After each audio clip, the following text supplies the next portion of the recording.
Number 1, select the right people. The selection process is the key to your success and to the success of your company. Nothing is more important to your future than your ability to select the right people to work with you to make that future a reality. The first law of management is selection. 95% of the success of any enterprise is determined by the people that you choose to work in that enterprise. Unfortunately, very few managers have been thoroughly trained in the process of personnel selection. As a result, much of selection is done on the basis of intuition, gut feelings, and seat-of-the-pants reasoning. But this is not for you. The rule is that if you select in haste, you will repent at leisure.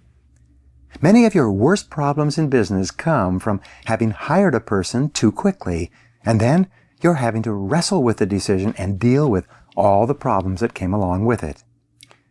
One of the rules for good hiring is this: hire slowly and fire fast. The very best time to fire a person is probably the first time it crosses your mind. If you've made a poor selection decision, don't compound the decision by keeping the wrong person in place. Have the courage and common sense to admit that you've made a mistake, correct the mistake, and then get on with your business. Hiring is an art. It cannot be rushed. You must take your time in hiring decisions. All people decisions require a good deal of thought and reflection before you make them. Fast hiring decisions usually turn out to be wrong hiring decisions. A manager once told me that he had a simple rule for hiring anyone.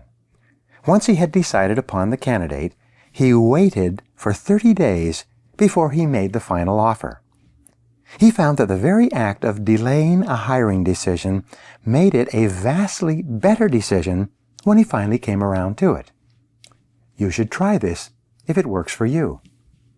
In management, your natural tendency is to hire a person as a solution to a problem, to fill a hole in the lineup, or to do a job that suddenly needs to be done.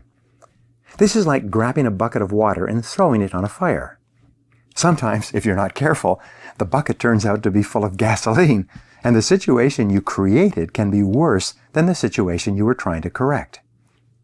Ask yourself honestly, have you ever hired a person quickly with little thought?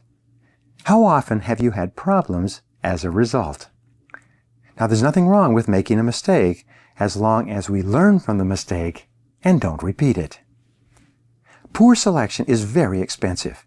First of all, there is your lost time, the time that you spend interviewing, hiring, and training the person to get them up to speed. Then there is your lost money, the cost of the salary and training expenses of the person who eventually doesn't work out, and all that money is wasted.